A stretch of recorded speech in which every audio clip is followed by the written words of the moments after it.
Вие защо не бяхте там? В 10 часа вече доктор Мазнейкова, която е дежурна по болница, е извикана и тя отива да види детето. И когато вижда детето, вижда едно бързо влошаващо се дете.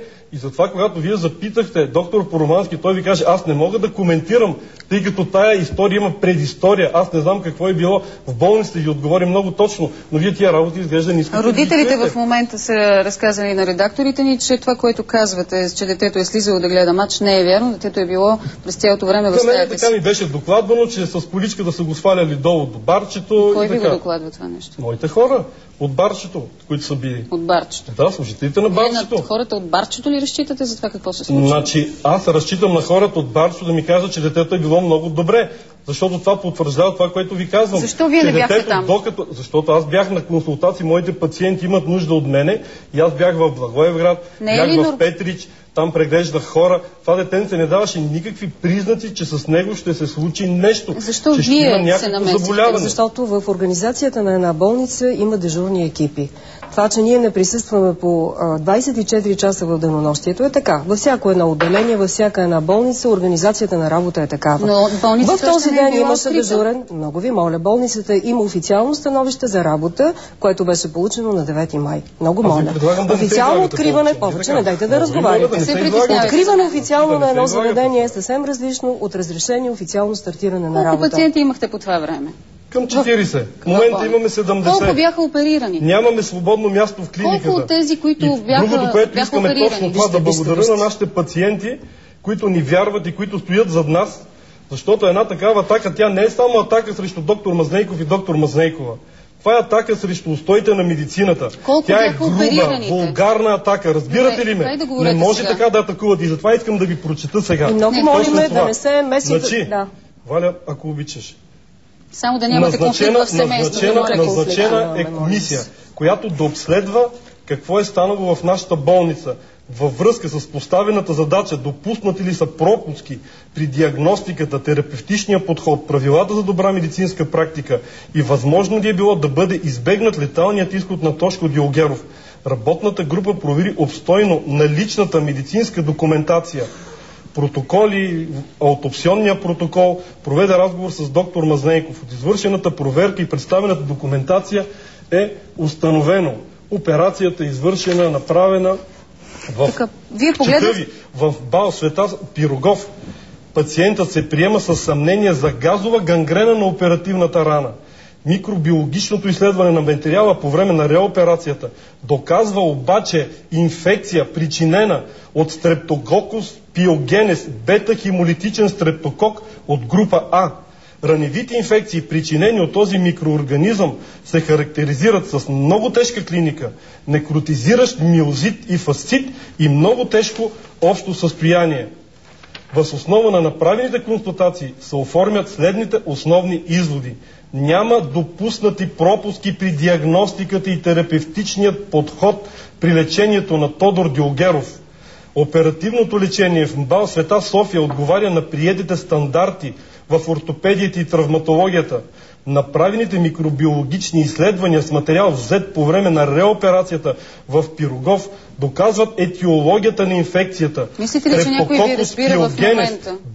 Това се опитвам да обясна. Ама не, защото вие говорите фаталният изход, най-важното, което ме питате, фаталният изход при този случай не би могъл да бъде избегнат, тъй като раневите инфекции с проявената клиника, причинена от бета-хемолитичния стрептокок от група А, се характеризира с некротизиращ миозит и фасцит, увредено общо състояние, фудроянтно, бързо протичащ ендотоксичен шок, който води до летален изход.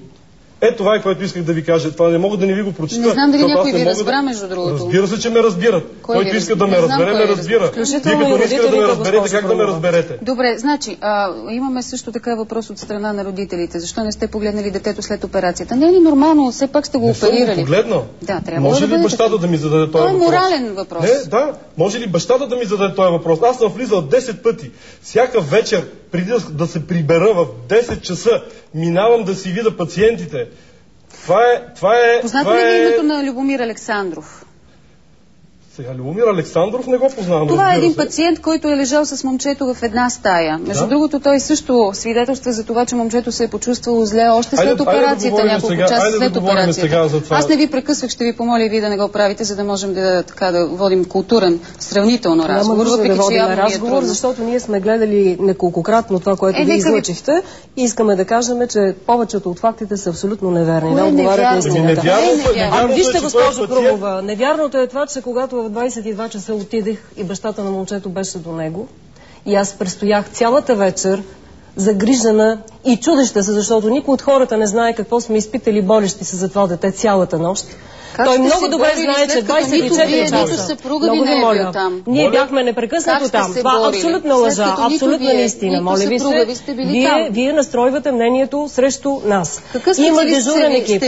Аз съм лекар с 24 години практика. Акушер, гинеколог. Това няма никакво значение. Аз съм на първо място лекар. Да, разбирам, госпожо Крумова. Обяснете какво разбирате от подобен тип операции. Вие трябва предварително да го знаете. Не мене да ме питате да ви го обяснявам. Вие сте доктори, вие сте с медицинско образование. Аз съм лекар, обвинен и идвам да се защита, а не да ви изяснявам правилата на медицината. Правилата на медицината вие трябва да ги знаете, преди да ме повикате тук. Не, когато имате смъртен случай, вие трябва най-добре е да не ги коментирате. Когато има смъртен случай на 18 годишно здраво момче, вие трябва да знаете. За какво става въпрос. И вие трябва да обясните. И ви помолих да се обадите на доцент Тодор Кантарджиев, който е републикански консултант, за да ви разкаже повече той. За нашите зрители, доцент Тодор Кантарджиев е национален консултант по микробиология. Ще го включим след малко. Ще ви помоля наистина да се опитате да запасите някакво културно поведение в студиото. Включваме бащата на момчето. Той поиска да се включи в разговора ни. Слушаме ви. Само намалете телевизора. Ало? Само си намалете телевизора и слушайте в слушалката. Слушаме ви иначе. Ало? Да, слушаме ви. Чувате ли ме? Да, чуваме. Искам да кажа на доктор Мазнайков, че това, което говори, е абсолютно лъжа. 10 пъти, че е идвал. Той дойде само веднъж да каже, че в събота ще бъде изписан Тошко.